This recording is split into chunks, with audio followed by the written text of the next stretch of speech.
¿Ya has dormido junto a alguien por décadas sin realmente conocerlo? Yo sí. Y lo que descubrí rompió mi corazón en 100 pedazos. Buenos días, mis queridos. Soy doña Clemen. Tengo 82 años y hoy voy a compartir con ustedes una historia que guardé en mi corazón por mucho tiempo. Antes de comenzar, quería pedirles a ustedes que están viéndome que den un like a este video. Se suscriban al canal Diario de la Abuela, si aún no lo han hecho, y me cuenten en los comentarios desde dónde están viendo. Es siempre una alegría saber que mis palabras llegan a tantos lugares diferentes. Nací en 1943, en una época en que las mujeres teníamos pocas opciones en la vida. O te casabas joven y formabas familia, o eras vista como quedada. Yo soñaba con un amor de telenovela, de esos que hacen que el corazón se acelere. Y creí haberlo encontrado cuando conocí a Antonio en 1964 en una kermes de la iglesia. Antonio tenía ojos café que parecían penetrar mi alma cuando me miraba. Era alto, con cabello negro siempre bien peinado, y trabajaba como contador en el único banco de nuestro pequeño pueblo en Guanajuato.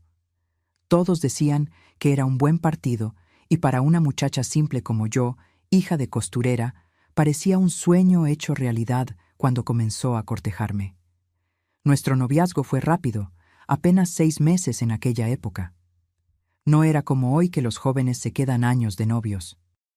En 1965, vestida con un traje blanco sencillo que mi madre costuró durante semanas, dije sí frente al altar, creyendo que conocía al hombre con quien compartiría mi vida. Los primeros años fueron como un cuento de hadas para mí. Compramos una casita modesta, pero acogedora. Las paredes eran delgadas, el techo a veces dejaba pasar agua cuando llovía fuerte, pero era nuestro hogar. En 1967 nació nuestro primer hijo, José Roberto, y 2 años después, nuestra hija, María Guadalupe. Éramos lo que llamaban una familia perfecta, según los estándares de aquella época. Antonio era respetado en la comunidad. Los domingos íbamos a misa juntos. Después almorzábamos en casa de mi suegra, que siempre hacía comentarios sobre cómo su hijo había hecho una buena elección. Yo lavaba, planchaba, cocinaba, cuidaba a los niños, todo para ser la esposa que creía que él merecía. Fue alrededor de 1970, después de 5 años de matrimonio, que comencé a notar algo extraño. Cada noche, cuando nos acostábamos a dormir, Antonio hacía algo que, al principio, me pareció simplemente peculiar. Contaba lentamente hasta 100. No era un susurro, ni algo tan alto que molestara, pero era constante y metódico. 1, 2, 3, hasta llegar al 100. Las primeras veces pregunté curiosa: «Antonio, ¿por qué cuentas hasta 100 todas las noches?» Él sonreía de lado, aquella sonrisa que me conquistó años antes, y respondía: «Es solo un hábito para calmar los pensamientos, Clemen. Nada de qué preocuparse».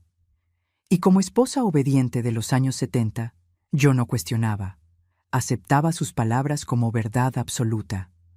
Hoy me pregunto cuántas de nosotras, mujeres de aquella generación, silenciamos nuestras dudas en nombre de la armonía del hogar.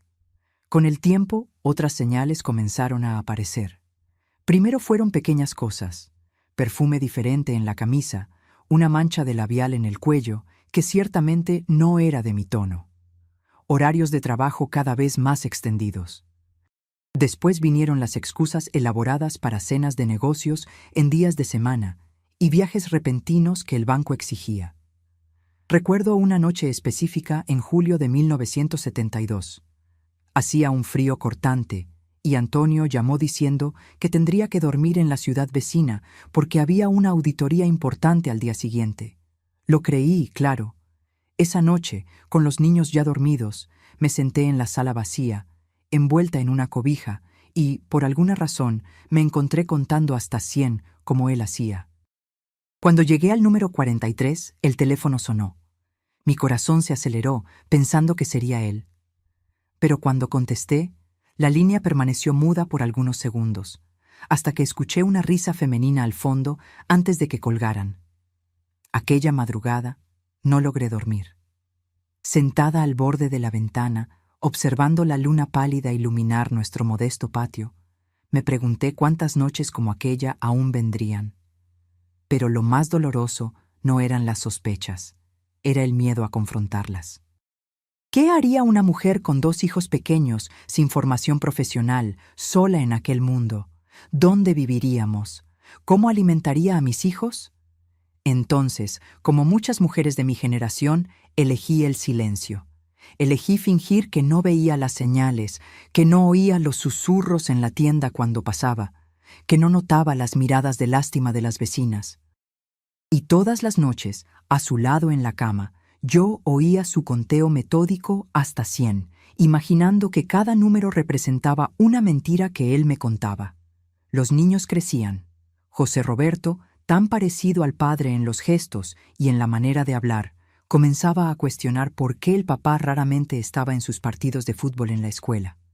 María Guadalupe, mi dulce niña, siempre corría a la ventana al oír cualquier carro, esperando que fuera el padre volviendo a casa. Muchas veces la encontraba dormida en el sofá, aún de vestido y zapatos, porque quería mostrarle al padre el boletín con notas excelentes.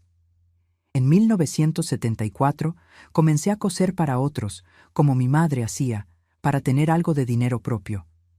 No es que Antonio no proveyera económicamente, él siempre fue generoso en ese sentido. Pero algo dentro de mí necesitaba esa independencia, por pequeña que fuera. Cada vestido que cosía, cada cortina que ajustaba para las vecinas, era un pequeño acto de autonomía. Y así, los días se transformaron en meses, los meses en años, y aquel conteo nocturno se volvió la banda sonora de nuestra vida de apariencias. Me preguntaba si algún día tendría el valor de confrontarlo, de exigir la verdad, o si pasaría el resto de mi vida contando mentiras junto con él silenciosamente hasta llegar al 100. Lo que no sabía es que la verdad vendría a mí de una forma que jamás podría imaginar. Y cuando llegó, en un martes lluvioso de mayo de 1975, ningún conteo del mundo sería capaz de prepararme para el impacto. Era una tarde como cualquier otra. Los niños estaban en la escuela. Acababa de terminar de planchar un vestido para doña Eugenia cuando el teléfono sonó. Contesté, esperando que fuera alguna cliente queriendo un ajuste en una prenda, pero del otro lado de la línea, una voz femenina que nunca había escuchado antes, dijo algo que transformó mi vida para siempre. Buenas tardes, señora. Mi nombre es Regina. Creo que usted tiene el derecho de saber que su marido y yo tenemos una relación desde hace más de 2 años, y no soy la única. Me quedé paralizada con aquella llamada, el auricular pesando en mi mano como si estuviera hecho de plomo. Mi respiración se quedó atrapada en la garganta mientras intentaba procesar lo que acababa de oír. Regina. Un nombre que nunca había escuchado antes, pero que ahora sería imposible de olvidar. ¿Está usted ahí?, preguntó la voz del otro lado, sin mostrar emoción. Estoy, respondí con una voz que no parecía la mía. ¿Por qué? ¿Por qué me está llamando? Porque me cansé de ser la otra. Él prometió dejarla hace más de 1 año. Dijo que solo esperaba el momento adecuado, que necesitaba preparar a los niños, pero ayer descubrí que hay otras además de mí. No soy la única amante, señora. Su marido tiene un talento especial para mentir. Cada palabra de ella era como una aguja perforando mi corazón, ya fragilizado por las sospechas que intentaba ignorar durante años. Colgué el teléfono sin despedirme, mis piernas cediendo mientras me deslizaba hasta el suelo de la cocina. Aquel piso de mosaico amarillo que encerraba todas las semanas hasta hacerlo brillar, ahora era testigo de mi completa humillación. Me quedé allí sentada en el suelo frío. ¿Por cuánto tiempo? ¿Media hora? ¿2 horas? Perdí la noción. Solo sé que cuando el reloj de la sala dio las 4, me levanté automáticamente. Los niños llegarían de la escuela pronto y ningún hijo mío vería a su madre derrotada en el suelo de la cocina. Me lavé la cara, arreglé mi cabello y preparé la merienda para ellos como si fuera un día cualquiera, como si mi mundo no acabara de derrumbarse. Aquella noche serví la cena como siempre. José Roberto contó sobre un gol que hizo en educación física. María Guadalupe se quejó de la profesora de matemáticas. Antonio llegó a las 7 en punto, besó mi frente, aquellos labios que habían besado a otras, y se sentó a la cabecera de la mesa como el patriarca respetable que todos pensaban que era. Observé cada movimiento suyo, la manera como cortaba la carne, cómo sonreía a los niños, cómo preguntaba sobre el día de ellos con aparente interés. Buscaba señales, algo que explicara cómo pude vivir con este hombre por 10 años sin realmente conocerlo. Pero no había nada visible, ninguna marca externa que denunciara la podredumbre que ahora yo sabía que existía dentro de él. Después de que los niños se fueron a dormir, me senté en la sala mientras él leía el periódico, como en tantas otras noches. Pero esta no era una noche cualquiera. «¿Quién es Regina?», pregunté, mi voz sorprendentemente firme. El periódico bajó lentamente. Sus ojos, aquellos mismos ojos café que me conquistaron una década antes, ahora parecían los de un extraño cuando encontraron los míos. Por un segundo, vi pánico en ellos. Después, la máscara de compostura volvió a su lugar. «No conozco a ninguna Regina», respondió intentando parecer confundido. «Ella me llamó hoy por la tarde». Silencio. Un silencio tan denso que podía ser cortado con un cuchillo. Vi su garganta moverse cuando tragó saliva. «Clemen, sea quien sea que llamó, debe estar confundiendo las cosas. Probablemente alguna broma de mal gusto». Entonces era así. Más mentiras. Una más para el conteo nocturno. «Ella dijo que ustedes están juntos desde hace más de 2 años, Antonio, y que no es la única». Él se levantó, tiró el periódico en la mesita de centro y comenzó a caminar por la sala, pasando las manos por su cabello repetidamente. Aquel gesto nervioso que yo conocía tan bien era lo que hacía cuando estaba acorralado. «Esto es absurdo. ¿Vas a creer en una desconocida cualquiera que llama a nuestra casa? Voy a creer en los perfumes diferentes que siento en tus camisas desde hace años, en las manchas de labial que no son de mi tono, en las llamadas mudas, en los viajes repentinos, en tu alejamiento, en tu conteo todas las noches». Cuando mencioné el conteo, él dejó de caminar. Sus hombros cayeron como si un peso invisible hubiera sido colocado sobre ellos. «¿Qué tiene que ver el conteo con esto?» «No lo sé». «Tú dime, Antonio, ¿qué significa contar hasta 100 todas las noches antes de dormir al lado de tu esposa?» Él se sentó nuevamente, esta vez en el sillón frente a mí. Parecía de repente mucho más viejo, las líneas alrededor de sus ojos más profundas. «Clemen, yo…» comenzó y paró como si las palabras estuvieran atascadas en su garganta. «No era para ser así. Nunca quise lastimarte». La confesión vino poco a poco, como una herida abriéndose lentamente. Primero Regina, una secretaria de otro banco con quien comenzó a encontrarse durante los viajes de trabajo. Después, Solange, una cliente. Luego, Marcela, la esposa de un colega y otras, cuyos nombres ni siquiera recordaba bien. Casos breves, aventuras de una noche, encuentros en moteles de carretera. Cada revelación era un nuevo golpe. Sentada allí, escuchando la extensión de su traición, sentí como si estuviera fuera de mi cuerpo, observando una escena de una película triste. Aquello no podía ser mi vida. No podía ser el hombre con quien había construido una familia. No podía ser el padre de mis hijos, confesando haber vivido una vida doble durante casi todo nuestro matrimonio. ¿Y el conteo?, pregunté cuando finalmente dejó de hablar. ¿Por qué contar hasta 100? Él bajó los ojos, incapaz de mirarme. Comenzó como un método para dormirme, pero después se convirtió en otra cosa. Su voz era casi un susurro. Cada número era una excusa, Clemen. Una justificación que creaba para mí mismo, una mentira para hacer que pudiera dormir a tu lado sin sentir el peso de la culpa. Sin excusas, sin mentiras, sin traiciones.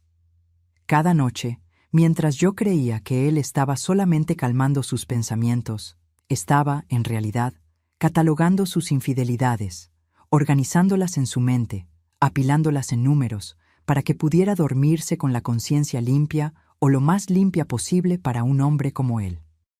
Cuando terminó de hablar, un silencio pesado se instaló entre nosotros. ¿Qué se dice después de descubrir que toda tu vida fue construida sobre una farsa? ¿Que promesas hechas frente a un altar, frente a Dios, no significaron nada? ¿Que mientras tú lavabas su ropa, cuidabas a sus hijos, mantenías la casa en orden, él estaba en brazos de otras mujeres? Quiero que te vayas, dije finalmente, mi voz casi irreconocible hasta para mí misma. Clemen, por favor, podemos hablar sobre esto, podemos tratar de arreglar las cosas. Vete, Antonio, ve a casa de tu madre o de una de esas mujeres o a un hotel. No me importa, pero no quiero verte ahora. Él intentó argumentar, pero algo en mis ojos debió convencerlo de la inutilidad de sus palabras en aquel momento. Tomó algo de ropa, su cepillo de dientes, y salió por la puerta principal sin mirar atrás. Oí el motor del carro encenderse, las llantas en el camino de tierra, y entonces el silencio. Un silencio diferente de cualquier otro que ya había experimentado. Los días que siguieron fueron nebulosos. Tuve que explicar a los niños que el padre estaba viajando por trabajo algunos días. José Roberto, ya con 11 años, me miró desconfiado, como si pudiera sentir que algo mayor estaba sucediendo. María Guadalupe, con 6, solamente preguntó cuándo volvería. Pronto, respondí sin saber si era verdad. Las noches eran las peores. Acostada sola en la cama que compartimos por una década, me encontraba contando hasta 100, intentando entender cómo aquel ritual tan inocente en apariencia podía esconder algo tan sombrío. En algunas noches no lograba pasar del número 20 sin que las lágrimas vinieran. En otras llegaba al 100 y continuaba contando, como si pudiera encontrar alguna respuesta, algún sentido en números más allá de aquel. Una semana después de que Antonio saliera de casa, Regina llamó nuevamente. Esta vez, su voz sonaba diferente. Ya no había aquella frialdad calculada. Él fue a buscarme, dijo. Me contó que lo echaste de casa, dijo que fue sincero contigo, que confesó todo. ¿Y por qué me llamas para contarme esto?, pregunté, demasiado exhausta para sentir rabia. Porque creo que debes saber que está tratando de manipularnos a las dos. Me dijo que va a separarse, que ahora es definitivo. Pero anoche lo vi con otra mujer en un bar, una que nunca había visto antes. Curiosamente, esta nueva revelación no me hirió como debería. Era solo una confirmación más del hombre que Antonio realmente era. Un hombre que nunca realmente conocí, a pesar de haber dormido a su lado por 3,650 noches. Un extraño con quien había criado a 2 hijos.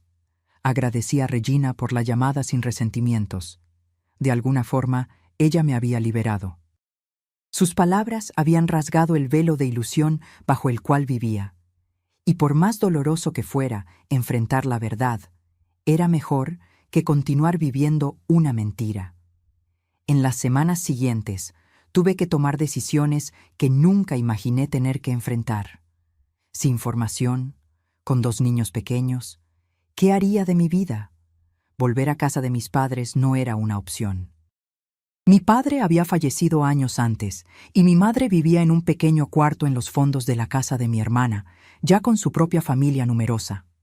Fue entonces que encontré fuerza dentro de mí que ni sabía que poseía. Comencé a coser más, transformando lo que era apenas un complemento de ingreso en mi sustento. Me levantaba a las 5 de la mañana para preparar todo para los niños. Después cosía hasta tarde en la noche. Mis dedos quedaban callosos, mi espalda dolía, pero cada vestido terminado, cada conjunto entregado era un pequeño triunfo. Antonio volvió después de un mes, pidiendo hablar. Estaba abatido, más delgado, con ojeras profundas. Lo dejé entrar más por los niños que lo extrañaban que por cualquier otro motivo. Cometí errores terribles, Clemen. No merezco tu perdón, pero quiero intentar arreglar las cosas por nuestra familia. Lo miré, a este hombre que conocía tan bien y al mismo tiempo no conocía absolutamente, y por primera vez desde que todo comenzó, sentí algo más allá del dolor y la rabia.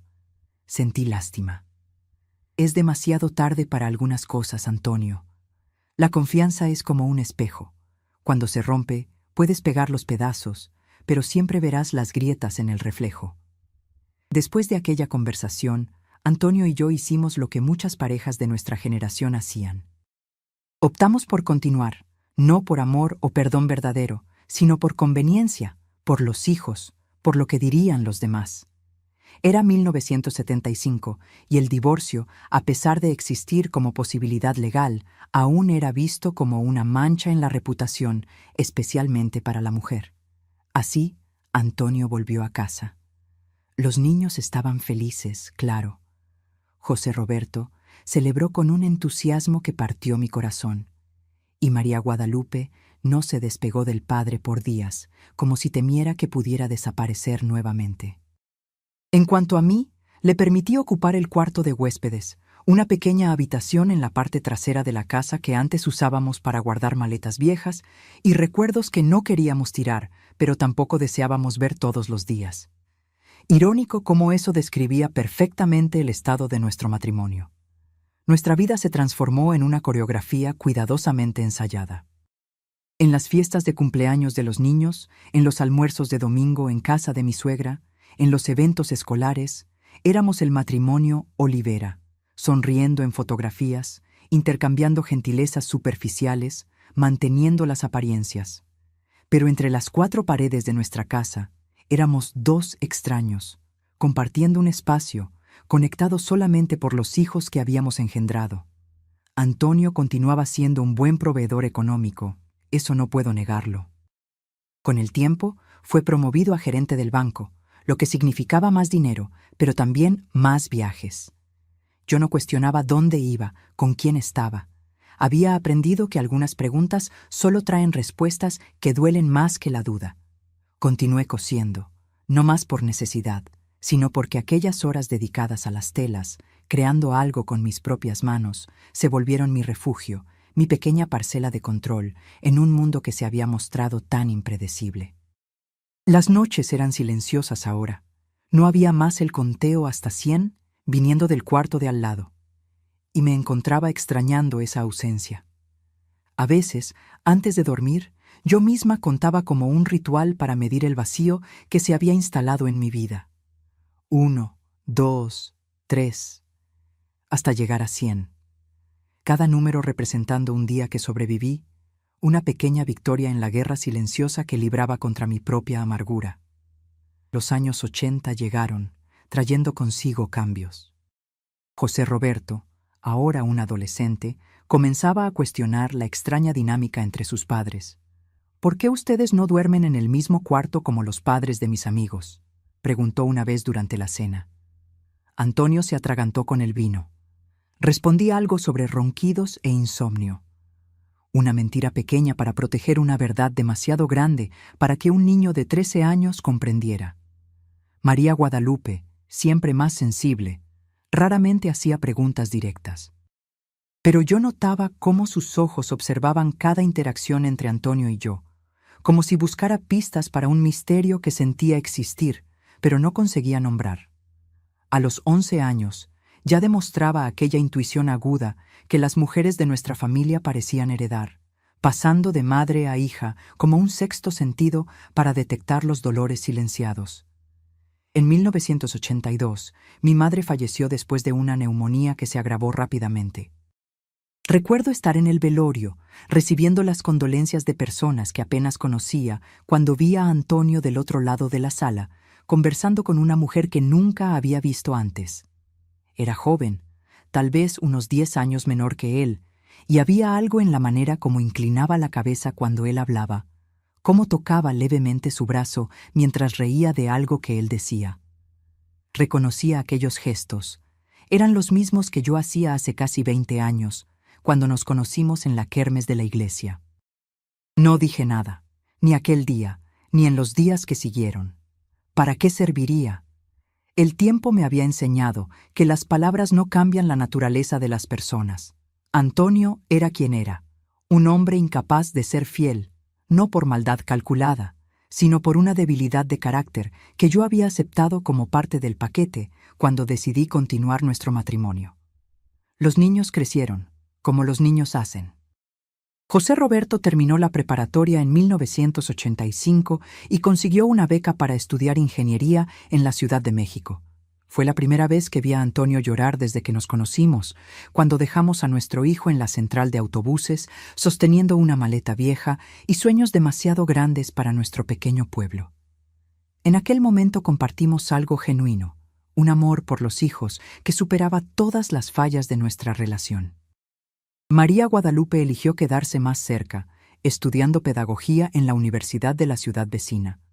Volvía a casa todos los fines de semana, trayendo libros, historias y una visión del mundo que me hacía percibir cuánto había cambiado el mundo desde mi juventud. «Mamá, no tenías que haber aguantado todo esto», me dijo una noche mientras me ayudaba a organizar retazos para una colcha de patchwork. No pregunté a qué se refería. Sabía que ella sabía, de la misma forma que yo sabía sobre Antonio. Algunas verdades no necesitan ser dichas en voz alta para ser comprendidas. En 1988, nuestro pueblo fue afectado por una inundación histórica. El agua subió rápidamente, inundando casas, destruyendo plantaciones, llevándose décadas de memorias en cuestión de horas. Nuestra casa, por estar en un área más alta, se salvó de lo peor, pero pasamos semanas ayudando a los vecinos a reconstruir lo que habían perdido. Fue durante este periodo que noté el primer cambio significativo en Antonio. Parecía más presente, más comprometido. Se despertaba antes del amanecer para coordinar equipos de rescate. Pasaba días enteros cargando muebles empapados, distribuyendo alimentos, consolando a familias que habían perdido todo. Por la noche volvía exhausto, cubierto de lodo, pero con un brillo en los ojos que no veía hace años. El brillo de alguien que encontró un propósito. «Clemen», me dijo una noche, mientras compartíamos un café en el porche, observando la luna iluminar los escombros que el agua había dejado. «Creo que pasé toda la vida buscando en el lugar equivocado». No pregunté qué quería decir. Parte de mí no quería saber. Otra parte ya sabía. La década de los 90 trajo más transformaciones. María Guadalupe se casó con un profesor que conoció en la universidad, un muchacho gentil llamado Pablo, que la miraba como si ella fuera la respuesta a una pregunta que él pasó la vida entera tratando de formular. La boda fue sencilla, en el jardín de la casa parroquial. Antonio la condujo hasta el altar y al entregarla al novio, susurró algo en su oído que la hizo sonreír y llorar al mismo tiempo. Nunca supe qué fue y nunca pregunté. José Roberto volvió de la Ciudad de México, transformado. Pelo largo, ideas nuevas, una novia japonesa llamada Yumi, que hablaba español con un acento adorable, anunció que había recibido una propuesta para trabajar en una multinacional en Monterrey. Hicimos una fiesta de despedida y cuando lo abracé antes de partir, me di cuenta de que mi niño se había convertido en un hombre que apenas conocía, pero del que me enorgullecía profundamente. Con los hijos siguiendo sus caminos, Antonio y yo nos vimos solos nuevamente, como al principio, pero tan diferentes de aquellos jóvenes llenos de sueños. Él estaba más calmado, más casero. Los viajes disminuyeron, las noches fuera acabaron. Comenzó a cuidar un pequeño jardín en la parte trasera de la casa, cultivando orquídeas con una paciencia que nunca imaginé que poseyera.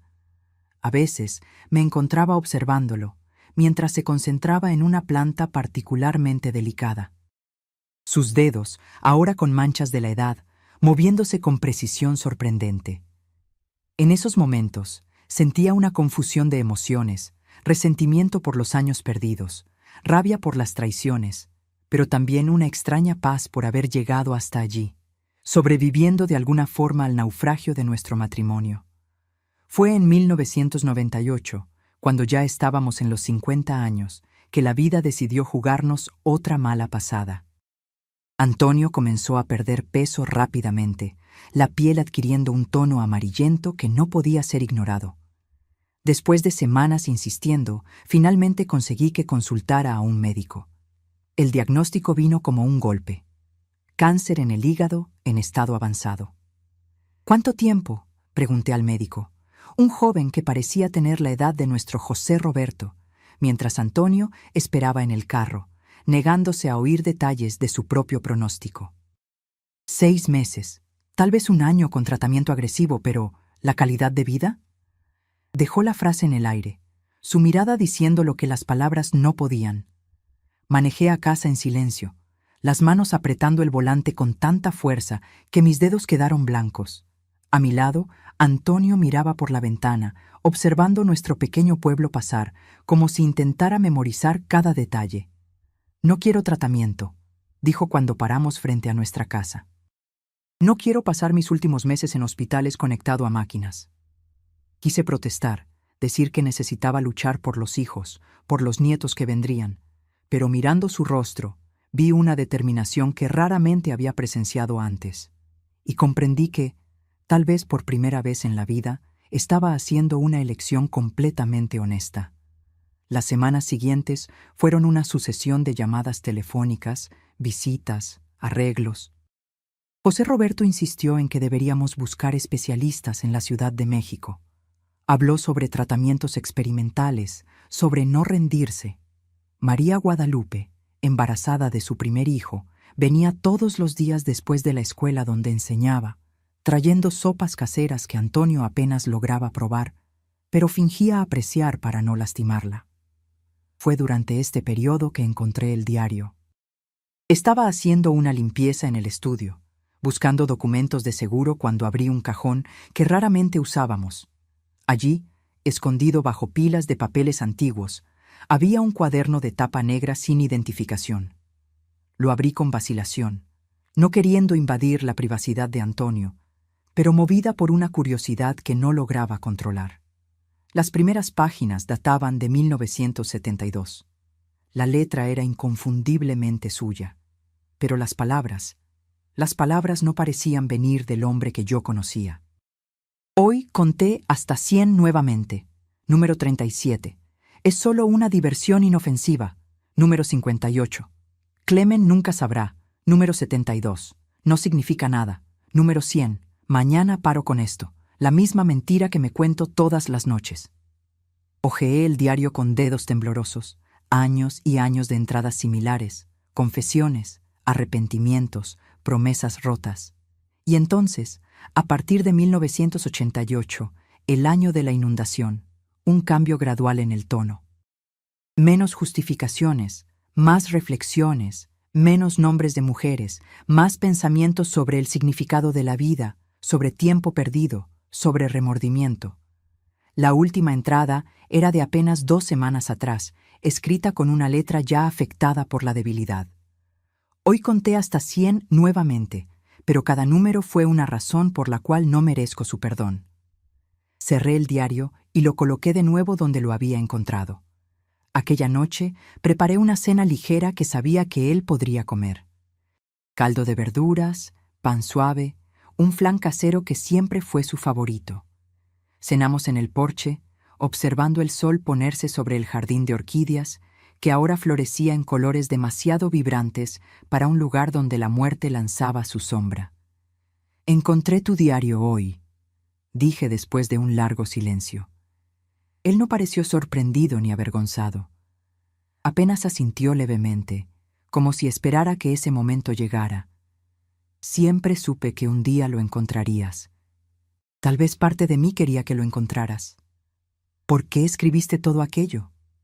Él dejó la cuchara al lado del plato, casi intacto, y me miró directamente. Sus ojos, aquellos mismos ojos café que me conquistaron décadas antes, ahora hundidos por la enfermedad, pero más claros y honestos de lo que jamás habían sido. Porque necesitaba admitir para mí mismo quién era, y porque de alguna forma esperaba que un día pudiera ser mejor que eso. Fue la respuesta más sincera que jamás recibí de él. Las semanas siguientes al descubrimiento del diario transcurrieron en una extraña paz. Es curioso cómo la muerte inminente tiene el poder de disipar nieblas que pasamos décadas construyendo alrededor de verdades que preferimos no ver. Antonio y yo establecimos una rutina silenciosa. pero ya no aquel silencio pesado, cargado de rencores no dichos. Era un silencio más ligero, casi contemplativo. En octubre de 1998, la enfermedad avanzó rápidamente. El médico había previsto 6 meses, pero el cuerpo de Antonio parecía tener sus propios planes. Los medicamentos para el dolor se volvieron insuficientes. Sus piernas se hincharon tanto que apenas lograba caminar hasta el jardín de orquídeas que tanto amaba. José Roberto volvió de Monterrey pidiendo licencia en el trabajo por tiempo indeterminado. María Guadalupe, a pesar del embarazo avanzado, aparecía todos los días, sentándose al lado de la cama del padre para leer libros en voz alta, los mismos que él le leía cuando niña. Una noche particularmente difícil, mientras ayudaba a Antonio a acomodarse después de un acceso de tos que lo dejó exhausto.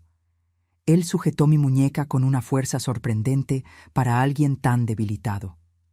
«Clemen, necesito contarte algo antes de que sea demasiado tarde».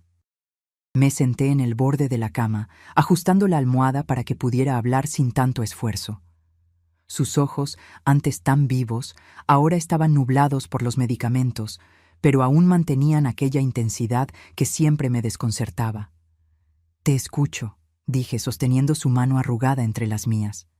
«El conteo comenzó mucho antes de lo que imaginas». Hizo una pausa buscando aliento. Esperé pacientemente, sintiendo la fragilidad de sus dedos, los huesos casi visibles bajo la piel amarillenta. «Mi padre, ¿lo recuerdas?» ¿Cómo podría olvidarlo? El viejo Olivera era conocido en el pueblo por 2 motivos: su talento como carpintero y su temperamento explosivo cuando bebía. Antonio raramente hablaba de él, incluso antes de que falleciera de un ataque cardíaco en 1970.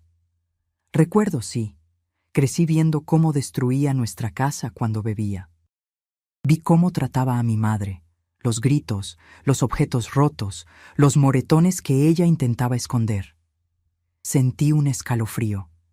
En más de 30 años juntos, Antonio nunca había compartido estos detalles. Sabía que su infancia no había sido fácil, pero él mantenía ese capítulo de su vida herméticamente cerrado.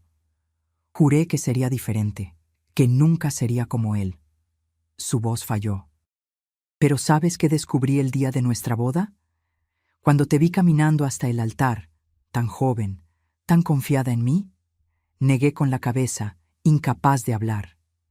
Descubrí que llevaba la misma rabia dentro de mí, el mismo fuego.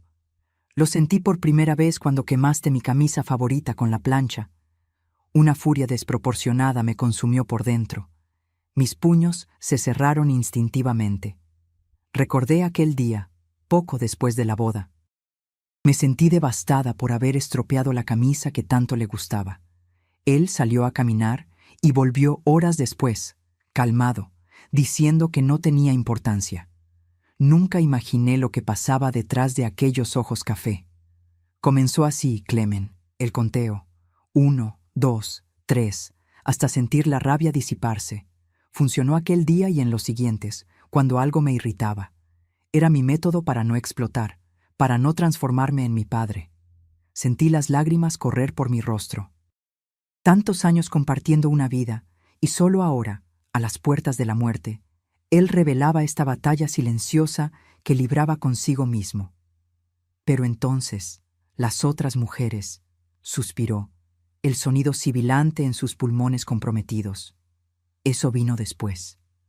Cuando me di cuenta que necesitaba el conteo para no descargar en ti las frustraciones, comencé a sentirme débil, defectuoso, y buscaba validación en otras mujeres, confirmación de que aún tenía algún valor. Era incorrecto. Lo sabía. Cada aventura solo aumentaba mi culpa, mi desprecio por mí mismo, y el ciclo continuaba. Cuanto más me odiaba, más buscaba esas distracciones y más necesitaba contar por la noche para soportar en lo que me había convertido. Permanecimos en silencio algunos minutos, apenas el sonido de su respiración laboriosa llenando la habitación. Afuera, el sol comenzaba a ponerse, lanzando una luz dorada a través de la ventana, formando patrones danzantes en la sábana blanca. «No estoy pidiendo perdón, Clemen. sé que arruiné tu vida, que desperdicié la oportunidad de tener un matrimonio verdadero con la única mujer que realmente importó. Solo quería que supieras que el conteo, al principio, era mi lucha para ser un hombre mejor que mi padre. ¿Por qué no me lo contaste? Podríamos haberlo enfrentado juntos. Su mirada se perdió en algún punto distante, más allá de la ventana, más allá tal vez del propio tiempo. Porque tenía vergüenza de necesitar ese control, ese ritual infantil, de cargar esta rabia que tanto despreciaba en mi padre. Y después, cuando comencé a traicionar, bueno, ya era demasiado tarde. Aquella noche, después de que finalmente se durmió, me senté en el porche mirando a las estrellas. Pensé en cómo la vida es construida de capas y más capas de secretos, algunos que guardamos de los demás, algunos que guardamos de nosotros mismos. ¿Cómo podemos pasar décadas al lado de alguien y aún así no conocer las batallas que libran en el silencio de sus mentes? Al día siguiente, cuando desperté, Antonio estaba sentado en la cama, inusualmente alerta, pidiendo ir al jardín. José Roberto lo ayudó, prácticamente cargando al padre hasta la silla que habíamos colocado entre las orquídeas. Allí se quedó por horas, tocando delicadamente los pétalos coloridos, respirando el perfume que la brisa suave traía. Debería haber plantado flores mucho antes, comentó cuando llevé té para ambos. Pasé años creyendo que no merecía cosas bonitas. Fue la última vez que Antonio visitó su jardín. En las semanas siguientes, su declive fue rápido. Apenas lograba tragar, incluso los líquidos más finos. La piel adquirió una palidez aterradora, excepto por el amarillo profundo alrededor de los ojos. La morfina lo mantenía en un estado de semiconsciencia la mayor parte del tiempo, pero ocasionalmente tenía momentos de lucidez cristalina. Fue en uno de esos momentos, en una madrugada de noviembre, que escuché su voz débil llamándome. Yo dormía en un sillón al lado de la cama de hospital que habíamos instalado en la sala. La habitación quedaba en el segundo piso y él ya no conseguía subir las escaleras. «Clemen, ¿estás despierta?» «Estoy aquí», respondí encendiendo la lámpara. La luz suave reveló su rostro demacrado, los ojos hundidos, pero extrañamente brillantes. «¿Puedes ayudarme a contar?» Confundida, me acerqué más, sosteniendo su mano. «¿Contar qué, Antonio?» «Hasta 100, una última vez». Entendí entonces lo que quería. No era más un ritual de culpa o control, era un último acto compartido, un cierre. Comenzamos juntos. 1. Nuestras voces uniéndose en el silencio de la madrugada. 2. Su voz casi un susurro. 3. Lágrimas corriendo por mi rostro. Continuamos, número tras número, década tras década de nuestra vida juntos, condensada en aquella simple secuencia. Cuando llegamos al 64, su voz falló. Continué sola. Cada número una oración, una despedida, 98, 99, 100. Cuando terminé, miré su rostro. Una sonrisa suave se había formado en sus labios. Sus ojos estaban cerrados. Su mano, aún en la mía, había perdido tensión.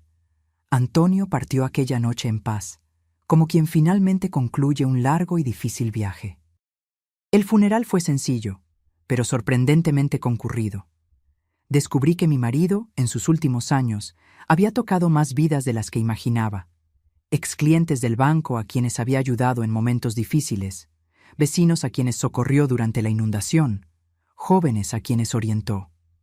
Todos tenían una historia sobre don Antonio, historias que revelaban a un hombre que yo estaba apenas comenzando a conocer cuando lo perdí. María Guadalupe dio a luz a una niña 3 semanas después. La llamó Antonia en homenaje a su padre.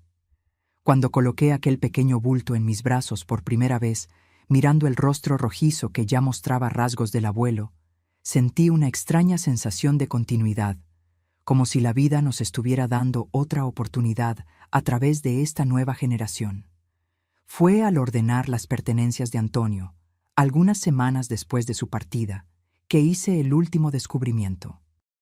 En el fondo del armario, entre cajas de zapatos antiguos, encontré un sobre amarillento dirigido a mí.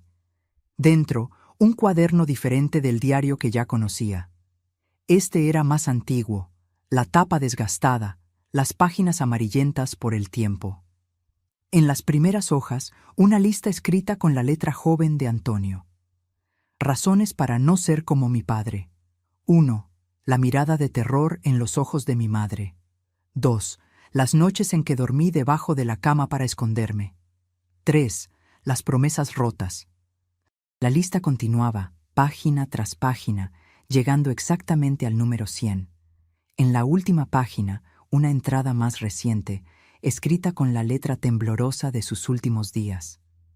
Hoy veo que fallé en muchas de mis promesas. No fui el hombre que juré ser. Lastimé a la única persona que realmente me amó, no con puños como mi padre, sino con traiciones que tal vez hirieron aún más profundamente.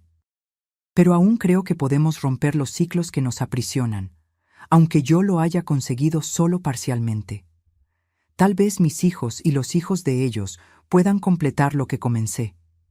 Clemen, si encuentras esto, debes saber que en cada 100 que conté, había una esperanza genuina de ser mejor al día siguiente.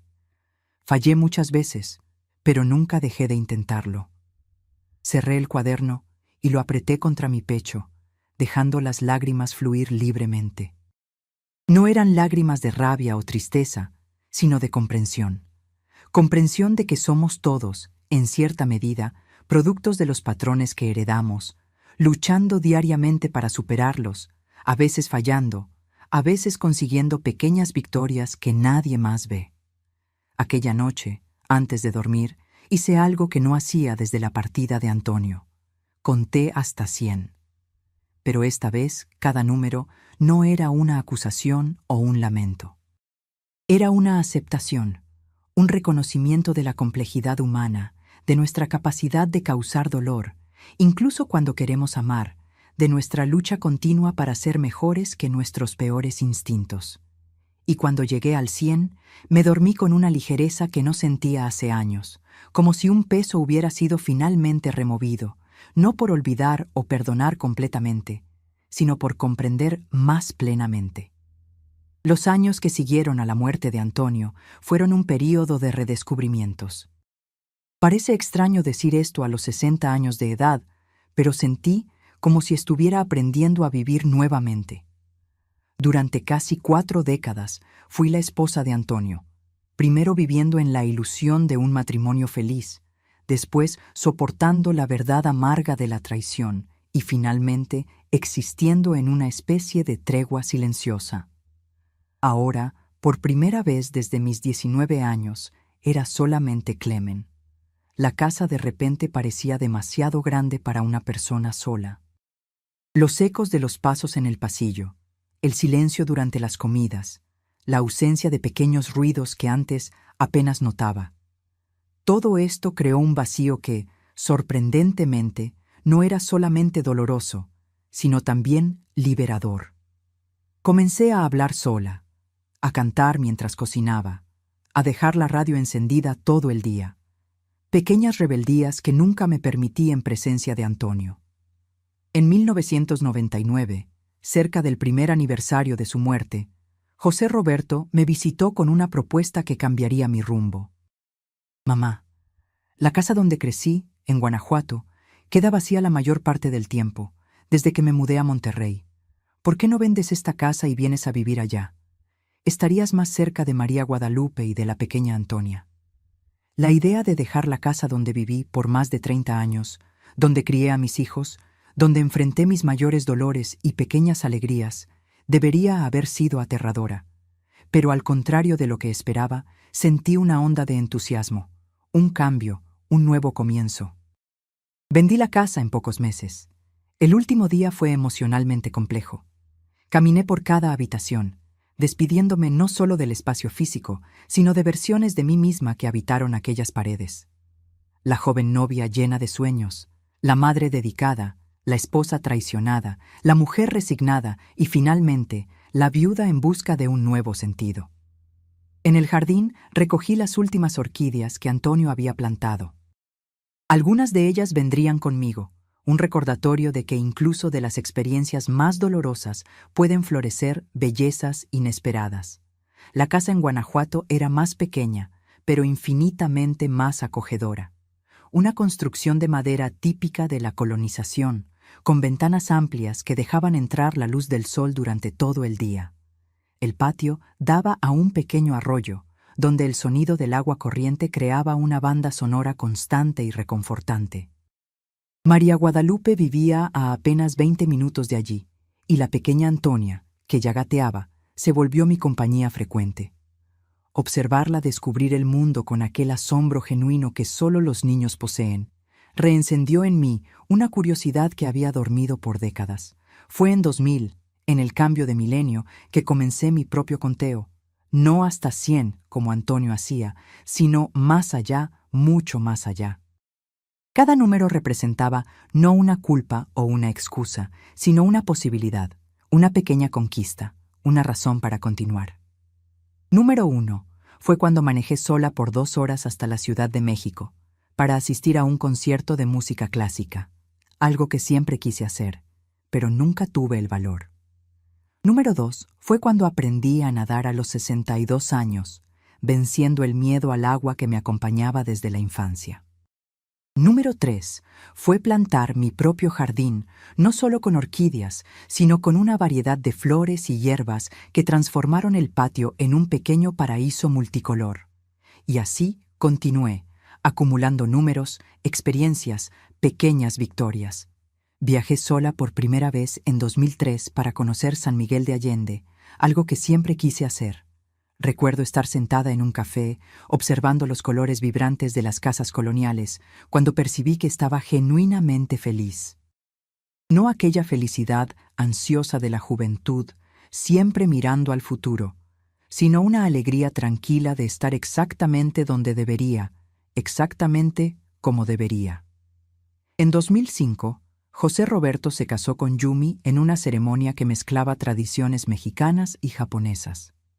La familia de ella vino de Tokio, trayendo kimonos elaborados y un respeto por los mayores que me conmovió profundamente. Durante la fiesta, la madre de Yumi, que hablaba poquísimo español, se sentó a mi lado y, con gestos y sonrisas, logramos establecer una comunicación que trascendía las barreras lingüísticas. 2 mujeres de culturas tan distintas, unidas por el amor a los hijos y por la experiencia compartida de construir una vida en torno a ese amor. Al año siguiente, María Guadalupe tuvo su segundo hijo, Gabriel. Diferente de la hermana que tenía los rasgos marcados de los Olivera, el niño era la imagen de Pablo, ojos verdes, cabello claro, temperamento tranquilo. Ver a mi hija construyendo su propia familia, cometiendo sus propios errores y aciertos, me hizo reflexionar sobre el legado que pasamos de generación en generación, no siempre intencionalmente. Una tarde, mientras observaba a María Guadalupe lidiar pacientemente con un berrinche de la pequeña Antonia, ahora con 7 años, me pregunté si ella repetía patrones míos, así como yo, ciertamente, repetí patrones de mi madre. La idea de que nuestras vidas son en parte ecos de vidas anteriores, no en el sentido místico, sino en el sentido de continuidad humana, comenzó a fascinarme. Inicié un proyecto que nunca imaginé realizar: escribir la historia de nuestra familia. No solo nombres y fechas en un árbol genealógico, sino historias reales con todas sus imperfecciones y bellezas. Entrevisté a tías ancianas, primos distantes, amigos antiguos de la familia. Cada conversación era como abrir un cajón hace mucho cerrado, revelando tesoros olvidados. Algunas joyas preciosas, otros objetos rotos, pero todos partes esenciales del mosaico que formaba nuestra identidad colectiva. Fue durante este proyecto que descubrí secretos familiares que explicaban mucho sobre el padre de Antonio y su propensión a la violencia. Un ciclo de abusos que se remontaba a generaciones. No justificaba sus acciones, pero ofrecía un contexto que hacía todo más humanamente comprensible. También descubrí historias de resistencia y superación entre las mujeres de mi propia familia. Bisabuelas que desafiaron convenciones, abuelas que sobrevivieron a pérdidas inimaginables, tías que eligieron caminos inusuales para sus épocas. En 2010, a los 72 años, recibí una invitación que nunca esperaba. Dar una charla en la universidad donde María Guadalupe ahora enseñaba sobre memoria e historia oral. La idea de hablar en público para un salón lleno de jóvenes universitarios me aterrorizó inicialmente. ¿Qué conocimiento formal tenía para compartir? Mi escolaridad terminó en el equivalente a la preparatoria, y mi vida había sido en gran parte dedicada a la familia y a la costura. «Es justamente por eso que queremos escucharte, mamá», María Guadalupe insistió. «Tú representas una generación de mujeres cuyas historias raramente son contadas en libros académicos. Tus experiencias son tan válidas como las de cualquier doctor». Acepté, temblorosa de inseguridad, pero determinada a enfrentar un desafío más. Número 78, en mi conteo personal. El día de la charla, miré a aquellos jóvenes rostros curiosos y comencé contando sobre el conteo de Antonio. No mencioné las traiciones o los detalles más íntimos, pero hablé sobre cómo los rituales pueden ser tanto prisiones como salvavidas, sobre cómo cargamos patrones intergeneracionales, muchas veces sin percibir, sobre cómo la comprensión puede ser un camino para la liberación, sin necesariamente pasar por el perdón completo. La respuesta fue abrumadora. Estudiantes vinieron a abrazarme después de la charla, muchos con lágrimas en los ojos, compartiendo fragmentos de sus propias historias familiares. Jóvenes mujeres me agradecieron por dar voz a experiencias que sus abuelas y madres vivieron en silencio. Percibí que mi historia, aparentemente común, resonaba profundamente porque reflejaba patrones universales de relación humana que trascienden generaciones. Aquella charla generó otras, y pronto me vi visitando centros comunitarios, grupos de tercera edad e incluso una conferencia sobre mujeres y memoria en Querétaro. La niña tímida de Guanajuato, que soñaba apenas con un matrimonio feliz, ahora viajaba por el estado, compartiendo reflexiones sobre vida, pérdida y nuevos comienzos. En 2015, José Roberto y Yumi me dieron mi tercer nieto, Tadashi Antonio, un nombre que honraba tanto la herencia japonesa como mexicana del niño. Cuando lo sostuve por primera vez, imaginé lo que Antonio pensaría de aquel pequeño ser que llevaba su nombre y parte de sus genes, pero que crecería en un mundo tan diferente, con posibilidades que nosotros jamás soñamos en nuestra juventud. Aquella noche, añadí un nuevo número a mi conteo. 89. Presenciar la continuidad de la vida a través de las generaciones. Cuanto más avanzaba en mi conteo, más percibía que se volvía no solo una lista de conquistas personales, sino un registro de gratitud. Gratitud incluso por los dolores, pues sin ellos no me habría convertido en la mujer que ahora era. En 2020, cuando la pandemia aisló al mundo, me encontré confinada en casa a los 82 años, considerada grupo de alto riesgo. María Guadalupe, preocupada, insistió en que me mudara temporalmente a su casa, pero elegí quedarme en mi propio espacio.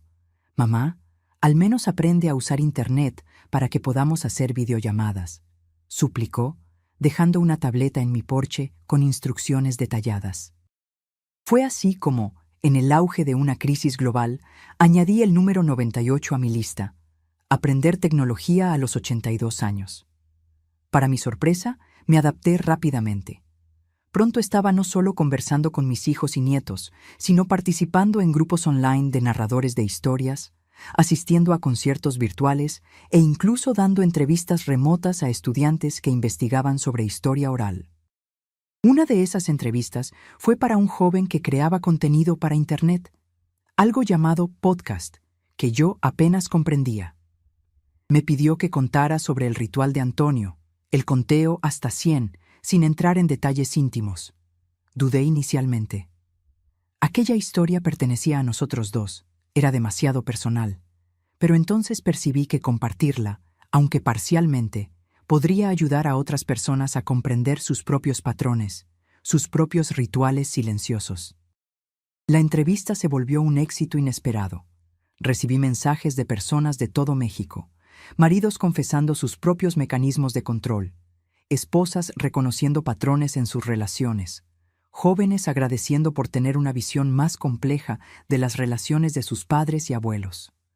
Uno de esos jóvenes era un videomaker que pidió permiso para transformar mi historia en un video para su plataforma online. Sería solo la historia del conteo, doña Clemen. Creo que puede ayudar a mucha gente a entender que todos cargamos luchas invisibles. Acepté con la condición de que mi rostro no apareciera. Quería que la historia fuera el foco, no yo.